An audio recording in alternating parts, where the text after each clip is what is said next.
بسم اللہ وباللہ وتوکلت علی اللہ قال اللہ تبارک و تعالی فی سورۃ البقرہ۔ وعلیکم السلام۔ سورۃ البقرہ آیت نمبر 102۔ بسم اللہ الرحمن الرحیم۔ واتبعوا ما تتلو الشیاطین علی ملک سلیمان وما کفر سلیمان ولکن الشیاطین کفروا یعلمون الناس السحر وما انزل على الملكين ببابل هاروت وماروت وما يعلمان من احد حتى يقولا انما نحن فتنة فلا تكفر ويتعلمون منهما ما يفرقون به بين المرء وزوجه وما هم بضارين به من احد الا باذن الله ويتعلمون ما يضرهم ولا ينفعهم وَلَقَدْ عَلِمُوا لَمَنِ اشْتَرَاهُ مَا لَهُ فِي الْآخِرَةِ مِنْ خَلَاقٍ وَلَبِئْسَ مَا شَرَوْا بِهِ أَنفُسَهُمْ لَوْ كَانُوا يَعْلَمُونَ وَلَوْ أَنَّهُمْ آمَنُوا وَاتَّقَوْا لَمَثُوبَةٌ مِنْ عِنْدِ اللَّهِ خَيْرٌ لَوْ كَانُوا يَعْلَمُونَ۔ صدق اللہ العظیم۔ یہ آیت نمبر 102 ایک تاریخی قطعے کی طرف بھی اس کا اشارہ ہے، مربوط ہے یہود سے ہی، اہل یہود کہ یہ لوگ جب سے انہوں نے جناب سلیمان کی حکومت کا دور دیکھا اور اس میں وہ طاقتیں اور وہ قوتیں جو جناب سلیمان کو ہبہ کی گئی تھی اللہ کی طرف سے، تو جادو کو انہوں نے اس کا منبع سمجھا کہ یہ بھی کوئی بڑا جادو کا سلسلہ ہے، سحر کا سلسلہ ہے جو جناب سلیمان کو حاصل ہے، اور وہ اس طرح حکمرانی کر رہے ہیں ہر چیز پر، جنوں پر حاکم ہے، ہواؤں پر اور بادلوں پر، پرندوں پر اور جانوروں پر، ہر قسم کی ان کی کھلی حکومت ہے۔ تو پھر ان کو بھی یہ شوق ہوئے اور رواج پا گیا، اور سارے معاشرے میں سحر اور جادوگری کھل کے جو ہے وہ عمل ہونا لگی۔ اور اس حوالے سے ایک تو یہ فلسطین میں خود ادھر آباد تھے جو کہ ابھی موجودہ زمانے میں جغرافیائی لحاظ سے یہ جو علاقہ بنتا ہے جہاں ابھی اسرائیل نے اپنا وجود قائم کر رکھا ہے، فلسطین بھی وہاں کچھ حصے پر ہے، ساتھ ہی لبنان ہے، ساتھ ہی سیریا ہے، ادھر اردن بھی اس کے ساتھ جڑتا ہے، اور مصر کی کنارہ بھی ادھر یعنی بارڈر وہ بھی ملتا ہے، ایک بہت ہی خاص قسم کی کنڈیشن والا، اور ساتھ ہی اس کے سمندر ہے۔ تو یہ حصہ جو ہے ادھر ان کی جناب سلیمان کی حکومت بھی اسی ایریا میں ہی تھی۔ تو ادھر یہ جادو اور جادوگری کا سلسلہ بہت رائج ہو گیا۔ اور دوسری طرف بابل جو کہ یہ بغداد جو ابھی عراق میں ہے، عراق میں بغداد جو کہ دارالخلافہ ہے، اس کے قریب 60-70 کلومیٹر آس پاس میں بابل کا علاقہ ہے، بہت پرانی تہذیب کا علاقہ ہے۔ وہاں بھی یہ جادو اور جادوگری کا ہنر جو ہے یہ بڑا عروج پر تھا اور سلسلہ تھا۔ اچھا، یہاں جادو اور جادوگری کی جو بات اس آیت میں آ رہی ہے تو بڑی حیران کن صورتحال ہے۔ اس ابھی 1400 سال اس کتاب کو آئے ہوئے ہو گئے ہیں، اور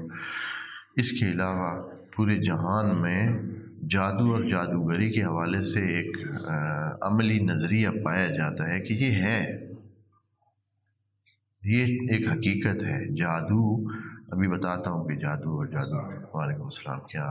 تھوڑی سی تفصیل عرض کرتا ہوں کہ یہ ایک حقیقت ہے، اور حتیٰ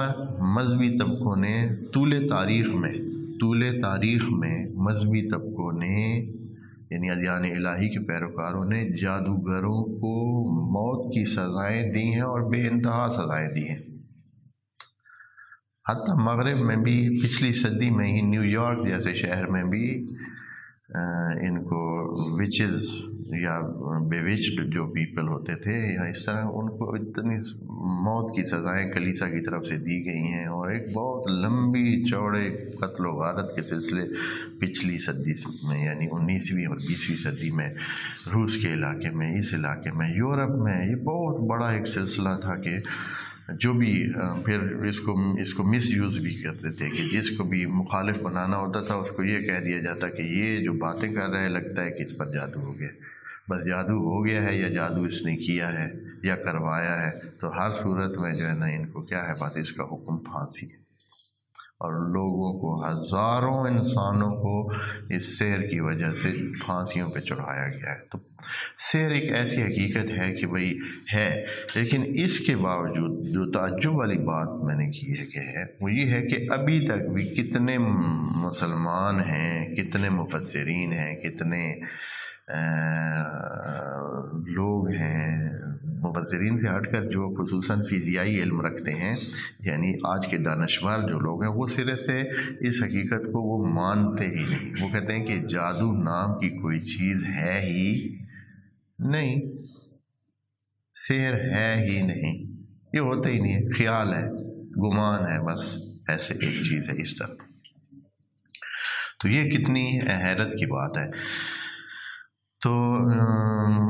قرآن میں کتنی بار سحر کا ذکر ہے، بہت دفعہ، اور ایک دفعہ بھی قرآن نے اس چیز کی نفی نہیں کی ہے۔ قرآن میں بہت ساری چیزیں جو بتائی گئی ہیں ان کے غلط ہونے کا فوراً ہی قرآن تبصرہ کرتا ہے۔ آپ دیکھتے نہیں ہیں کہ کوئی آیت خدا کریم ایسے جانے نہیں دیتا، آیت کے درمیان میں، آخر میں، وسط میں، کہیں نہ کہیں فوراً اس کے اوپر تبصرہ آ جاتا ہے۔ جیسے کہ ابھی اس آیت میں بھی کتنے تبصرے موجود ہیں، یعنی ایک بات کی جاتی ہے فوراً اس پر پہلے خدا کریم اپنا تبصرہ کرتا ہے، پھر آگے بڑھتا ہے کہ غلط فہمی نہ ہو جائے۔ تو سحر کا ذکر قرآن میں کتنی دفعہ ہے، اکثر نبیوں کو سحر کا بتایا گیا، تو کسی ایک جگہ بھی قرآن نے یہ نہیں کہا ہے کہ سحر تو حقیقت ہے ہی نہیں، پھر بھی یہ لوگ سحر کے بارے میں باتیں کرتے ہیں یا سحر کا کہتے ہیں۔ سحر تو ایک فرضی چیز ہے، ایک خیالی بات ہے، اس طرح کی بات کی نہیں ہے، بلکہ سحر کو باقاعدہ ایک ذکر کیا گیا ہے اور بات کی گئی۔ اس کے علاوہ جو سب سے بڑی دلیل ہو سکتی ہے کہ سحر ایک حقیقت ہے، خارج میں موجود ہے، وہ یہ کہ سحر کا موجود ہونا اور اثر کرنا۔ بعض لوگ جو ابھی جدید پڑھ گئے کالجوں میں، یونیورسٹیوں میں، اور پھر پروفیسر بھی بن گئے ہیں اور سلسلے، وہ اس کی نفی کر رہے ہیں کہ نہیں یہ ایک بالکل ہے ہی نہیں۔ وہ اس لیے کہ ان کا کبھی واسطہ ان چیزوں سے پڑا جو نہیں ہے، ان چیزوں سے واسطہ پڑا ہو تو ان کو پتہ ہو، آئیں ذرا کسی یہ ہندوستان کے کسی علاقے میں آئیں جہاں ابھی بھی بہت سارا اس کا ایک سلسلہ ہے، اور وہ بہت ان کے بلکہ مذہب پہ شاید حصہ بھی ہے یہ سحر کا ہونا اور سحر کا جو ہے سیکھنا، تو پھر ان کو پتہ چلے کہ کیسے یہ چیز مثلا۔ اچھا، اب یہ ہے کہ یہ سحر جو ہے کیا چیز ہوتی ہے، کتنی سحر اور جادو جو ہے، تو جو فزیکل یعنی یہ جو علوم پر دست رکھتے ہیں، فزیائی علوم پر، یعنی یہ جو وجود خارجی رکھنے والے اسباب ہیں، ان کے حوالے سے جو بات کرتے ہیں، علم پڑھتے ہیں کہ بھائی کوئی سبب ہوتا ہے، جیسے آگ ہے، موجود ہے، دکھ رہی ہے، وہ گرم کر سکتی ہے، کسی چیز کو گرمی اپنی منتقل کرتی ہے، ہاں، یا پتھر ہے جب کسی دوسری چیز کے ساتھ ٹکرائے گا تو وہ جتنا اس میں زور ہوگا اتنا ہی سامنے والی چیز پر اثر ہوگا، ہاں، یا چیز جو حرکت کرتی ہے تو پھر اس کی حرکت کے مطابق اس میں ایک طاقت پیدا ہوتی ہے اور وہ اس طاقت کے ذریعے اپنا اثر کسی دوسری چیز پر رکھتی ہے، ہاں۔ تو یہ جس کو آپ کہتے ہیں فزیائی علوم ہے، ہاں، اور جو یہ پڑھتے ہیں نا تو ان کے ذہن میں ہوتا ہے کہ کوئی چیز ان سے ہٹ کر، یعنی جس کا ظاہری وجود ہو اس سے ہٹ کر کوئی چیز مؤثر ہے ہی نہیں۔ اگر اثر ہے تو صرف اور صرف یہ ہے کہ کوئی چیز ہے، وجود خارجی رکھتی ہے تو وہ اثر کرتی ہے، اس سے علاوہ کوئی چیز اثر نہیں رکھتی، سبب نہیں بن سکتی، کسی کام کو انجام نہیں دے سکتی۔ ان کی مین وجہ یہ ہے چونکہ وہ اسی اسباب اور مسببات کی ظاہری اور فزیکل دنیا کے لوگ ہوتے ہیں، تو ان کو یوں لگتا ہے کہ اس سے علاوہ تو کوئی اثر ہے ہی نہیں، تو اس وجہ سے وہ لوگ منکر ہو جاتے ہیں جادو کے اور سحر کے۔ لیکن اگر تھوڑی سی وہ دقت کریں، تھوڑی سی توجہ کریں، تو ہم دیکھتے ہیں کہ ہر چیز کا ایک اثر اس کے وجود خارجی کا ہے، یعنی اس کے اس فزیکل وجود کا ہے، اور ایک اس سے ہٹ کر ایک اور اثر بھی ہے۔ میں مثال دیتا ہوں، جیسے خون ہے نا، اب ایک جو بایولوجی کا جو ماہر ہوگا، جو فزیائی علوم کا ماہر ہوگا، وہ صرف اس کے اس وجود کو اور جو مائکروسکوپ کے اندر نیچے آئے گا یا جو بھی ٹیسٹ میں اس کے نتائج آئیں گے کہ خون میں یہ چیز ہے، یہ اس کے ظاہری موجود ہے، ہاں، لیکن اسی خون کا ایک اور اثر ہے جو اس بندے کو پتہ نہیں ہے۔ وہ اثر ہوتا ہے جب اس کے ذریعے سے جب آپ کوئی چیز اس کے ذریعے سے لکھتے ہیں، خوب اس کا اثر اور ہوتا ہے، اس کا اثر مختلف ہوتا ہے۔ پرندے ممکن ہے کہ وہ سمجھیں کہ یہ سارے ایک جیسے ہیں، پرندہ ہے، زندہ چیز ہے، لیکن یہ اس کا فزیائی، مثلا وہ آدھے کلو کا گوشت اس میں آدھا کلو نکلے گا، اس میں 1.5 پاؤ، اس میں اتنا نکلے گا، لیکن ان کو یہ جو اس کا ایک اور اثر ہے، ایک اور چیز ہے، کیا ہے؟ کوے میں اور اثر ہے، یہ جو جسے الو کہتے ہیں اس میں اور اثر ہے، فاختہ جو ہے اس میں اور ہے، کبوتر میں اور ہے، ہر ایک میں علیحدہ اثر ہے، ان کے خونوں میں علیحدہ اثر ہے۔ وہ اثر جو ہے نا، یہ جادوگر کی تعلیمات، علم یہی ہوتا ہے، اس چیز کی پہچان کرنا اور اس کی طاقت کو اپنے علم میں لے آنا اور پھر اس طاقت کو استعمال کرنا۔ اور یہ چیز سامنے تو ہوتی نہیں ہے، اچھا کئی چیزیں سامنے ہی نہیں ہوتی، اثر انداز ہوتی ہیں، سامنے ہے نہیں اثر۔ میں مثال آپ کو دو، اسی خون کے حوالے سے مثال دے دوں، آپ اپنی سیاہی کے ساتھ خط کسی کو لکھتے ہیں، ٹھیک ہے، اس کا اثر کتنا ہوتا ہے؟ اور اگر کوئی بندہ فرض کریں چاہے اپنے خون سے یا کسی بھی خون سے خط لکھ کر بھیج دے، پھر کیا ہوگا؟ وہ تھوڑا سا مختلف تو ہوئے گا ہی نا، ڈپینڈ کرتا ہے کہ وہ کتنا سامنے والا وہ کتنا اس سے وہ اس چیز سے خون کے حوالے سے کتنا وہ ذہن میں وہ رکھتا ہے۔ اسی میں فرض کریں ایک شخص ہے، آپ جاتے ہیں کسی جگہ یا آپ سے کوئی ملاقات کرنے، ہر شخص اپنی ایک تو اس کا وہی وجود ہے، یہ ڈھانچہ ہے جو سامنے ہے، وہ تو عام انسانوں جیسا ہی ہے، سارے انسانوں میں جتنے چیزیں ہوتی ہیں اس میں بھی اتنی ہیں، لیکن ہر انسان جو آپ کو ملتا ہے اس کا ایک، حالانکہ وہ جانتے نہیں ہیں آپ اس کو، جس کو نہیں جانتے اس کی بات ہو رہی ہے، وہ جو ملتا ہے آپ کو اس کی اسی ظاہری کنڈیشن سے آپ خود بخود اس سے متاثر ہوتے ہیں، یہ چیز اضافی ہے۔ اس چیز کی پہچان کرتے ہیں، یہ جو اضافی اثرات ہوتے ہیں ہر چیز میں موجود ہیں، ان کو جو ہے پہچان جب کر لیا جاتا ہے اور پھر ان کو استعمال کیا جاتا ہے جادو میں اور ٹونوں میں اور ٹوٹکوں میں اور سحر میں، تو وہ بھی ایک علم ہے، باقاعدہ علم ہے، سیکھا جاتا ہے، سلسلے ہوتے ہیں، ان کے اثرات کو جانا جاتا ہے اور ان کے وہ اثرات دوسروں پر ہوتے ہیں۔ جو لوگ محقق ہیں وہ تو کہتے ہیں کہ چاہے لوگ نفی کرتے رہے، لیکن ہم نے اپنی زندگی کے تجربات میں یہ چیزیں دیکھی ہیں کہ ان کے اثر ہوتے ہیں اور واقعاً کچھ نہ کچھ ہوتا ہے اس میں۔ یہ کیسے کرتے ہیں؟ اب اگر میں خود اپنی بات کروں تو میں نے ایک دفعہ ایسے ہی کسی جگہ سفر میں یا کسی جگہ جا رہے تھے یا کسی جگہ کھڑے تھے کہ ساتھ ہی جیسے چھوٹا سا اس نے ایک سلسلہ جیسے مداری کہتے ہیں، ظاہراً اس کا نام مداری ہوتا ہے، وہ ادھر اپنا کاروبار یعنی اس نے وہ لگائی ہوئی تھی بساط اور لوگوں کو مختلف باتیں کر رہا تھا، تو ہم بھی اس طرف متوجہ ہو گئے، وہاں میں جا کر دیکھنے لگ گئے، اور دیکھا تو وہ کوئی ایسا کام کر رہا تھا، اس نے ایک بندے کو لٹایا، اس کے اوپر چادر ڈالی، چادر ڈال کے اس نے کوئی اپنا جو بھی اس نے کچھ ڈنڈی سی یا اٹھائی ہوئی تھی یا کوئی ایسے اس کے اوپر ایسے سے پھیرنے لگا، اور کچھ اپنے الفاظ بھی منہ سے نکالنے لگا، تو دیکھا کہ وہ چادر سمیت نہ چادر ایسے زمین سے اٹھتی ایسے آ رہی ہے، اس طرح ایسے بلند ہوتی۔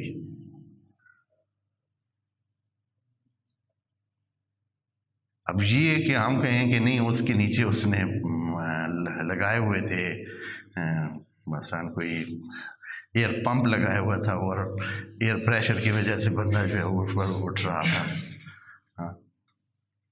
نہیں، ویسے کچھ بھی اس بیچارے کے پاس اس قسم کی چیزیں کدھر سے آ گئی، اور پھر اس نے اس کو نہیں، پھر اس کے علاوہ ایک تو اور بھی اس نے وہاں ایسی حرکت کی کہ یعنی حیران رہ گئے کہ بھئی یہ کیا ہے، اس کے پاس کیا سلسلہ ہے، تو کچھ ہے، یہ نہیں کہ نہیں آپ ایسے ہی، ہاں آپ کہہ سکتے ہیں کہ ہمیں معلوم نہیں ہے، لیکن یہ ہے کہ آپ صاف انکار کر دیں کہ نہیں اس طرح کی کوئی چیز ہی نہیں ہے۔ قرآن نے نفی نہیں کی بلکہ اس کے بارے میں باتیں کر رہا ہے، اور حتیٰ کہ قرآن کہہ رہا ہے کہ ہم نے فرشتے دو بھیجے جس کے ذریعے کیا ہے، تاکہ اس کا توڑ سکھائیں لوگوں کو، تاکہ وہ جو تکلیف میں ہیں لوگ، اس لیے کہ وہ اس کا شکار کون ہوتے ہیں، وہی مستضعف لوگ اور جو بیچارے لوگ ہوتے ہیں، وہی زیادہ تر ان چیزوں میں پھنسے رہتے ہیں، اپنے لا علمی اور اس کے متاثرین بھی وہی ہوتے ہیں۔ ایک اور بات بھی کہ جن کے جو ویسے معاشرے میں ضعیف، کمزور، ذہنی طور پر کمزور لوگ ہوتے ہیں، جو اپنے آپ کو پیسو قرار دیتے ہیں، یعنی وہ کہتے ہیں کہ ہم مستضعفین میں سے ہیں، ہم کیا کر سکتے ہیں، یعنی ان کا یہ ہوتا ہے کہ ہم تو بس اپنا مشکل سے اپنی زندگی کو چلا رہے ہیں، ہماری مشکلات ہیں، ہم مسائل کے شکار ہیں، وسائل ہمارے پاس ہے نہیں، اور اس طرح کا ذہن انہوں نے بنایا ہوتا ہے کہ ہم مار کھانے والے ہی ہیں، تو پھر وہ کیا ہوتے ہیں، وہ زیادہ متاثر ہوتے ہیں اس قسم کی، یعنی جو نفسیاتی کمزوری ہے وہ بھی جادو کو دعوت دیتی ہے۔ نفسیاتی کمزوری جادو کے اثر کرنے کے لیے بہت مفید ہے، یعنی مفید ہے جادوگر کے لیے کہ وہ جلدی اپنا اثر دکھا سکتا ہے، اور جس میں ایک مستحکم ارادے والا دل ہوتا ہے، ذہن ہوتا ہے، وہ متاثر آسانی سے جادو سے نہیں ہوتا ہے۔ تو بس جادو ایک حقیقت ہے، قرآن بھی ادھر اسی بات کی طرف کہ یہ لوگ ان قسم کے کاموں میں اہل یہود مصروف رہے ہیں، اور دین کو چھوڑ کر یہ ان چیزوں پہ چلتے رہے، جیسے ان کو جادو حکم دیتا تو وہ اس کے مطابق اپنی زندگی بتاتے تھے اور گزارتے تھے۔ تو اور پھر جو چیز قرآن یہاں یہ اس کو ذکر کر کے کہنا چاہتا ہے کہ یہ جو یہود کام کرتے ہیں اور بڑے دھڑلے سے اس کے ایک سسٹم انہوں نے بنا رکھا ہے جادو اور جادوگری کا، اور اس کو نسبت دیتے تھے جناب سلیمان کی طرف۔ سب سے جو خرابی ہے، ویسے تو لوگ خرابیاں کر رہے ہیں، لیکن جب اس کو کسی پاکیزہ ہستی کی طرف نسبت دی جائے تو پھر خرابی ہے۔ یہاں آ کر قرآن اس چیز کو ٹھیک کرنے کے لیے، اور اس بات کو کہ یہود کا یہ دعویٰ، اور کہ ہم جو جادو اور جادوگری کی اس صنعت کو اپنائے ہوئے ہیں اور بڑا ہی سسٹم وائز اس کو انجام دے رہے ہیں، تو یہ ایک طرف کہتے تھے کہ جناب سلیمان کی دور سے یہ نکلا ہے، حتیٰ ابھی یہ جو سحر اور جادو کے مصروف لوگ ہیں وہ جناب سلیمان کے نام سے ابھی جادو بیچتے ہیں۔ مثال کے طور پر کہتے ہیں کہ نقش سلیمان کسی نے بنوانا ہے، نقش سلیمانی کسی نے بنوانا ہے، نقش یا جو ہے انگوٹھی، پتہ نہیں سلیمانی انگوٹھی کا نقش، یا پتہ نہیں کس طرح، یعنی اپنے جادو کے انہوں نے جو نام رکھے ہیں اس میں سلیمانی جو ہے نا، وہ سلیمان، جناب سلیمان اور ان کا نام استعمال ابھی بھی ہوتا ہے ابھی۔ تو یہ یہود سے ادھر آ گیا ہے، بنو اسرائیل نے جو ہے یہ اپنے کارنامے کیے، ان سب کو نسبت دیا کہ جناب سلیمان بھی یہی کام کرتے تھے، اسی وجہ سے ان کے پاس اتنی بڑی حکمرانی تھی، اور پھر ہمارا سارا کام بھی اسی کی وجہ سے، اور ہم نے ادھر سے سیکھا ہے۔ ایک یہ، دوسرے جو ہے وہ نسبت دیتے تھے کدھر، کہ بابل میں جو ہاروت اور ماروت دو فرشتے آئے تھے وہ بھی یہی کام کرنے آئے تھے، وہی سکھانے آئے تھے، اور ہمارا کام جو ہے انہی سے سیکھا ہوا ہے چونکہ وہ کرتے تھے۔ خدا کریم نے اس آیت میں ان دونوں باتوں کی نفی کی ہے کہ نہ تو سلیمان علیہ السلام اس قسم کی کسی چیز سے وابستہ تھے، سحر اور جادو کے کاموں میں ان کا کوئی عمل دخل تھا، کیونکہ یہ کفر ہے۔ سحر، جادو کرنا، سیکھنا اگر صرف انٹرٹینمنٹ کے مقصد سے یا لوگوں کو تکلیف پہنچانے یا لوگوں پر قبضہ کرنے یا لوگوں کو یعنی جیسے ان الفاظ میں بے وقوف بنانے کے لیے سیکھا جائے تو یہ کفر ہے۔ کفر قرآن میں بالکل ایسے یعنی دو ٹوک انداز میں کہا ہے کہ یہ کفر ہے، اس لیے کہا ہے کہ وما کفر سلیمان۔ یہ سحر کی باتیں جو سلیمان کی طرف نسبت دیتے ہیں، جناب سلیمان تو کافر تھے ہی نہیں، یعنی سحر کرنے والا تو کافر ہوتا ہے، تو جناب سلیمان بھائی کافر تھے، وہ تو کافر نہیں تھے، انہوں نے کفر نہیں کیا۔ اسی طرح آگے ہاروت و ماروت کے بارے میں آپ لوگ باتیں کرتے ہیں کہ ان سے ہم نے سیکھا ہے، ان کے والا سحر چل رہا ہے ابھی ہمارے کمیونٹی میں اور ہمارے معاشرے میں، تو وہ بھی ایسے نہیں تھے۔ اللہ نے ان کو صرف جادو کا توڑ سکھا کے بھیجا تھا، اور وہ جو توڑ ان کو دیا تھا تو اس میں مس یوزر جو ہوتے ہیں ان کو ساتھ بتاتے بھی تھے کہ اس کا دوسرا پہلو بھی ہو سکتا ہے، دھیان کرنا۔ ہاں، جیسے کہ ابھی کوئی بھی ایک انسان، ایک مثلا فرض کرے ایک نیک انسان ہے، وہ کسی کو کچھ پیسے دیتا ہے کہ جاؤ اپنے اور اپنی فیملی کی جو ہے وہ اس سے کچھ چیزیں خریدو اور ان کی دھیان کرو، ان کے لیے کچھ چیزیں لے جاؤ کہ ان کی ضرورت ہے، اور وہ بندہ آتا ہے اس کو کیا کرتا ہے جی، ادھر سے پیسے لے لیتا ہے اور باہر آ کر ہیں جی وہ کسی کی شادی میں ویلیں دے رہا ہے۔ ہاں، گھر میں بچے کی جو ہے شلوار نہیں ہے، وہ ادھر ویلیں دے رہا ہے۔ اور یہ کتنے، میں نے تو اپنی آنکھوں سے ایسے افراد کو میں کتنی بار دیکھا ہے۔ ہاں جی، گھر میں روٹی نہیں ہے، گھر میں آٹا نہیں ہے، گھر میں مختلف چیزیں نہیں ہیں، اور وہ جو ہے ادھر صاحب بڑے طریقے سے ایسے جو ہے نا وہ نوٹ نچھاور کر رہے ہیں خاص قسم کے جگہوں پہ۔ تو یہ بدبختی جو ہے، یعنی وہ دینے والے نے تو صرف اس لیے دیا تھا کہ وہ کچھ اس کو فائدہ ہو جائے، تو ہاروت و ماروت کو بھی اس حوالے سے بھیجا گیا تھا کہ وہ کچھ لوگوں کو کچھ ایسی باتیں بتا دیں جن کے ذریعے سے اس سحر اور جادو کے اثر سے وہ نکل سکیں اور اپنے اس نقصان۔ تو یہ اسی تقریباً اسی حوالے سے اس آیت میں یہ بات ہے۔ پس یہ جو دو تین باتیں کل رہ گئی تھیں پچھلی نشست میں نہیں عرض کی تھی، ایک تو یہ ہے کہ سحر ایک حقیقت ہے اور قرآن میں اس کی نفی بالکل بھی کہیں، حالانکہ خدا کریم ہر بات، ابھی اسی آیت میں آپ کو بتاتا ہوں کتنے تبصرے موجود ہیں، یعنی بات کرتے کرتے خدا کریم درمیان میں بات کو ادھر روک کر پہلے اس پچھلی بات پر تبصرہ کر لیتا ہے کہ کہیں غلط فہمی ذہن میں نہ جائے، پھر آگے بڑھتا ہے۔ تو سحر کے بارے میں اتنی آیات میں بات ہوئی ہے، لیکن کبھی بھی خدا کریم نے یہ نہیں کہا کہ سحر ایک فرضی اور خیالی اور غیر حقیقی چیز ہے، ایک جگہ بھی نہیں کہا ہے۔ دیکھیں اب پڑھتے ہیں اس آیت کو، آیت نمبر 102 کو پھر سے دوبارہ ترجمہ دوبارہ کر لیتے ہیں۔ وَاتَّبَعُوا، یہ لوگ اتباع کرتے ہیں۔ پیچھے کہا ہے نا پچھلی آیت میں کہ یہ کتاب خدا کو تو پس پش پھینک دیتے ہیں، پھر کرتے کیا ہیں اور کس چیز کو مانتے ہیں؟ مانتے اس بات کو ہے وَاتَّبَعُوا مَا تَتْلُو الشَّيَاطِينُ، وہ جو شیاطین تلاوت کرتے ہیں، شیاطین ان پر آ کر ان کے کانوں میں رس گھولتے ہیں۔ علی ملک سلیمان، بات ملک سلیمان کی ہو رہی ہے، یعنی اس وقت سے یہ چیز جاری ہے، اور ملک سلیمان تو آپ جانتے ہیں کہ مشہور عالم ہے، تو اس زمانے میں اس چیز کو رواج دیا گیا، یعنی نالائقوں نے یہ قرار دیا کہ اس کی حکومت اور اس کی حکمرانی جو اتنی وسیع ہے اس کی وجہ جادو اور جادوگری ہے، اس لیے وہ خود سیکھنے پر آ گئے۔ وَمَا، دیکھیں نا فوراً تبصرہ کیا، تو یہاں یہ سوال پیدا ہوتا ہے، اچھا یہ جو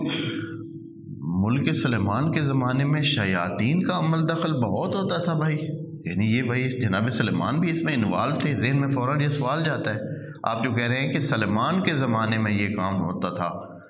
جو شیاطین یہ ان کے لوگوں کے کانوں میں بھرتے تھے،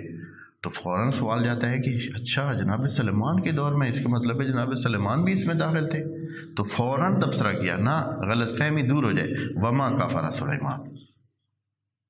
جناب سلیمان بالکل بھی یہ کفر نہیں کرتے تھے، یعنی یہ اس چیز کا ان کے ساتھ تعلق ہی نہیں ہے۔ کیا ہوتا تھا؟ وَلَٰكِنَّ الشَّيَاطِينَ كَفَرُوا، اصل میں جو شیاطین جن و انس موجود تھے وہ یہ کفریہ حرکت کرتے تھے، یعنی سحر اور جادوگری والی۔ کیا کرتے تھے؟ یعلمون الناس السحر، کفریہ حرکت ان کی یہ تھی کہ وہ لوگوں کو سحر اور جادو سکھاتے تھے۔ وما انزل علی الملکین ببابل ہاروت و ماروت، اور وہ جو واتبعوا، یہ عطف ہے اسی واتبعوا پر، یعنی ایک تو اتباع کی انہوں نے جناب سلمان کے زمانے میں جو شیاطین نے بکھیر رکھا تھا ادھر سلسلہ اس کی، اور دوسرا اتباع کرتے ہیں وما انزل علی الملکین، ان ملکین پر جو نازل ہوا اللہ کی طرف سے ببابل، بابل کے ایریا میں، جو کہ آپ عرض کر چکے ہیں کہ یہ موجودہ عراق کے دارالخلافہ جو بغداد ہے اس کے قریب ہی واقع ہے، اور ابھی تک اس کے کھنڈرات، اس تہذیب کے کھنڈرات اور اس کے ابھی تک آثار موجود ہیں، اور عراق کے بڑے سیاحتی مقامات میں سے ایک ہیں۔ اور پچھلے سالوں میں جب یہ جو ایک فرقہ اٹھا تھا، ایک وہاں عراق میں داعش کے نام سے ایک سلسلہ ہوا تھا، اور انہوں نے ان آثار کو ختم کرنے کی انتہائی کوشش کی ہے، بم رکھ کر اور دوسرے تیسرے سلسلے کر کے، جو پچھلے 5,000 سال سے وہ وہاں آثار موجود سے 4-5 ہزار سال پہلے کے، وہ انہوں نے کوشش کی ہے کہ ان سب کو کیا کریں، ملیہ میٹ کریں اور ختم کرنے کی انہوں نے انتہائی کوشش کی۔ تو یہاں قرآن میں جو ہے ان کا ذکر آ رہا ہے اس بابل کے تہذیب کا، سمجھیں۔ وما انزل علی الملکین ببابل ہاروت و ماروت، وہ جو ہاروت اور ماروت نام کے 2 فرشتے نازل کیے، ان سے جو کچھ آیا تھا۔ لیکن یہاں پھر فوراً سوال تو پیدا ہو گیا نا، اے اللہ عجیب ہے، ابھی آپ کہہ رہے ہیں کہ یہ شیطانی حرکت ہے، یہ کفریہ حرکت ہے، جادو ٹونا اور اس طرح کی، پھر آپ کہہ رہے ہیں کہ بابل میں ہاروت اور ماروت جو ہے وہ سکھانے آئے تھے یہی بات، اور یہ اس پر چل رہے ہیں، تو فوراً اس سوال کے جواب میں فوراً تبصرہ آ گیا، وما یعلمان من احد۔ یہ خیال نہ کریں کہ وہ اس طرح تھے کہ بھائی کھلی چھوٹ دے رہے تھے اور کھلے بندوں سکھا رہے تھے سحر اور جادو، نہیں، وما یعلمان من احد، وہ کسی کو سکھاتے نہیں تھے جب تک کہ اس سے عہد نہ لیتے، کیا، حتی یقولا، جب تک کہ اس کو پہلے بتاتے، انما نحن فتنہ، کہ ہم کیا ہیں، ایک آزمائش ہے، ہم جو آپ کو دے رہے ہیں یہ ایک طرفہ نہیں ہے، اس میں آپ کے راستے غلط پہ جانے کا بھی احتمال ہے، ذرا دھیان کرنا۔ تو فوراً کہتے تھے فلا تکفر، پس کسی پر جادو مت کرنا، پس یہ کفریہ حرکت جادو کرنے والی، اور جادو صرف کیا کر سکتے تھے، جادو کے سامنے دفاع کر سکتے تھے، کسی پر جادو کرنے کی ان کے پاس اجازت نہیں تھی۔ فلا تکفر، بس کفر مت کرنا۔ فیتعلمون، لیکن کرتے کیا تھے یہ لوگ، آگے سے لوگ بھی تو ہیں جی، کیا کرتے تھے جی، فیتعلمون منہما ما یفرقون بہ بین المرء وزوجہ، بس ان سے وہ سیکھتے تھے جس کے ذریعے سے وہ 2 جڑے ہوئے انسانوں کو کیا کرتے تھے، ہٹانے کا کام لیتے تھے۔ 2 دوستوں کو آپس میں لڑا دینا، میاں بیوی کو آپس میں لڑا دینا، 2 بھائیوں کو آپس میں لڑا دینا، باپ بیٹے کے درمیان اختلاف ڈال دینا، 2 فیملیوں کے درمیان اختلاف ڈال دینا، اس قسم کی چیزیں وہ سیکھتے تھے، ہاں جی۔ وما ہم بزارین بہ، پھر یہاں دوبارہ سوال پیدا ہوتا ہے کہ اے اللہ عجیب ہے، یہ کیسے ہو سکتا ہے کہ وہ اتنے مؤثر ہو جائیں کہ 2 انسانوں کو جدا کرنے کا کام کر لیں، 2 گروپوں کو جدا کرنے کا، اتنا بڑی طاقت ان میں پیدا ہو جاتی ہے۔ لیکن خدا کریم فوراً تبصرہ کرتا ہے کہ یہ مت خیال کریں کہ یہ اللہ کی طاقت سے باہر کوئی کام کرتے تھے، نہیں، اللہ نے ہر چیز میں ایک قدر رکھی ہے، ہر چیز کی ایک مقدار رکھی ہے، ہر چیز میں ایک صلاحیت رکھتی ہے، ہر چیز میں قابلیت رکھی ہے، اور اس قابلیت کو اللہ کا اذن حاصل ہے۔ مثلا یہ ہے کہ فرض کریں کہ کوئی چھری ہے تو اس کو کاٹنے کا حکم ہے، اب چاہے جو بھی ہو، ہاں، آیا کوئی تیر چلے گا تو وہ اگر کوئی عام بندہ ہوا تو اس کو لگے گا، اور اگر نبی ہوا تو نہیں لگے گا بھائی، اور نہیں، اس میں اللہ کے اذن سے یہ پہلے سے فٹ ہوئی چیز موجود ہے کہ تیر جو آئے گا وہ جو بھی اس کے سامنے آئے گا وہ اس کو کیا کرے گا، اس کو لگے گا۔ جیسے کہ نبیوں کو بھی نبی اسی لیے قرآن میں کتنی بار کہ نبیوں کو قتل کیا گیا، آیا تلوار کو یہ تھا کہ وہ تلوار کسی نبی کو وہی نہ کاٹتی؟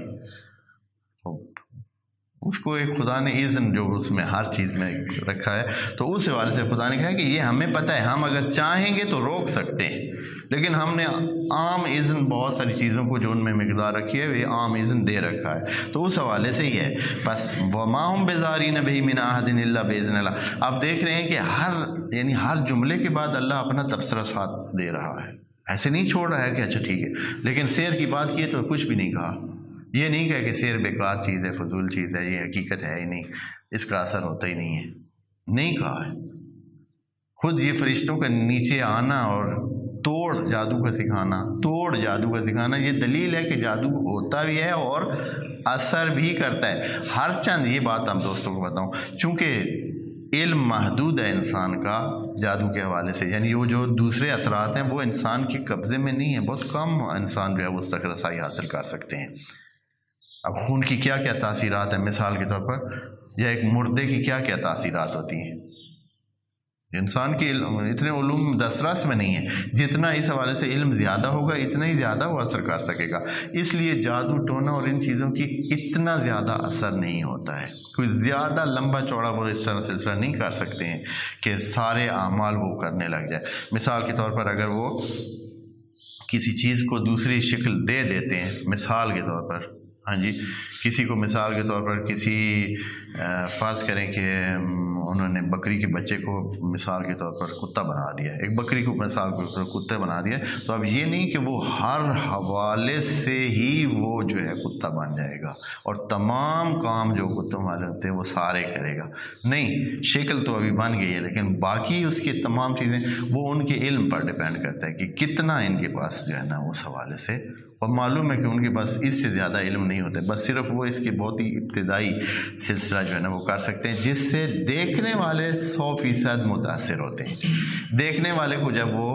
وہی دوسری چیز نظر آ رہی ہوتی ہے تو وہ سمجھتا ہے کہ اس نے اس بکری کو کتا بنا ہی دیا ہے، اور وہ سمجھتا ہے کہ یہ اب کتا ہی ہے، حالانکہ ہو سکتا ہے کہ اس میں وہ کتوں والی ساری جو صفات ہیں قطعاً نہیں ہوں گی۔ تو علم پر ڈیپینڈ کرتا ہے۔ خوب فرما رہے ہیں کہ اللہ نے جو تبصرہ اس پر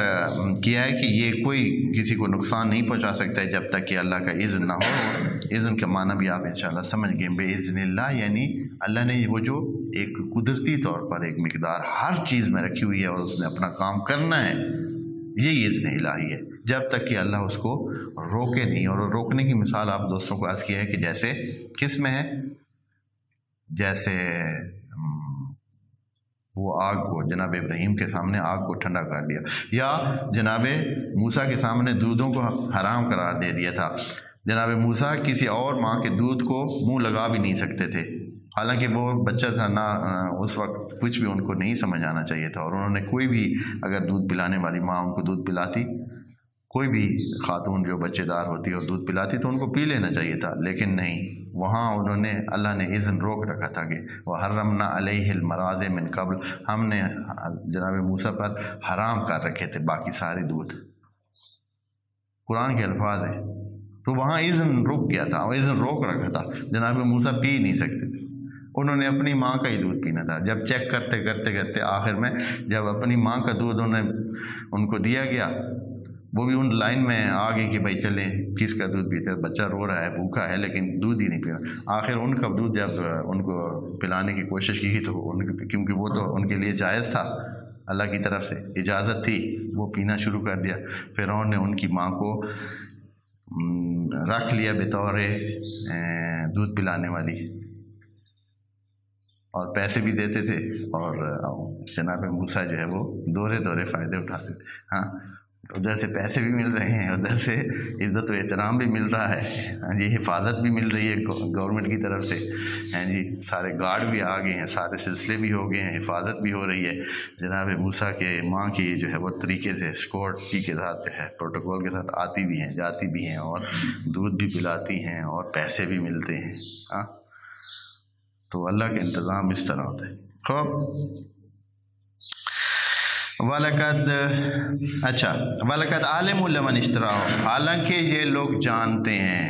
بنو اسرائیل یہودی اپنی کتاب تورات کے حوالے سے یہ لوگ ان کو ہم بتا چکے ہیں. وَلَقَدْ عَلِمُوا، یہ جان چکے ہیں، لَمَنِ اشْتَرَاهُ، کہ جو یہ کاروبار کرتا ہے، یعنی سحر اور جادو اور ٹونے اور ٹوٹکے اور ان قسم کے کام کرتا ہے، کیا ہے؟ مَا لَهُ فِي الْآخِرَةِ مِنْ خَلَاقٍ، آخرت میں اس کا کوئی حصہ نہیں ہے، آخرت میں اس کو کچھ بھی نہیں ملنے والا. یعنی یہ سارا دھوکہ ہے اور اس کے بدلے آخرت میں اس کو کچھ نہیں ملنے والا. وَلَبِئْسَ مَا شَرَوْا بِهِ أَنفُسَهُمْ، اور انہوں نے اپنی زندگی اور اپنے آپ کو کتنا بری چیز کے بدلے بیچا ہے. جو چیز ان کو جو حاصل ہو رہی ہے، جو چیز وہ اس سے پا رہے ہیں، وہ کتنی گھٹیا اور کم ہے. وَلَبِئْسَ مَا شَرَوْا بِهِ لَوْ كَانُوا يَعْلَمُونَ، البتہ بات یہ ہے کہ یہ جاہل جو ہیں، علم جو نہیں رکھتے، سمجھ نہیں ہے، اس طرف آتے نہیں ہیں، علم کی طرف آتے نہیں ہیں، اپنی زندگیاں ضائع کر رہے ہیں.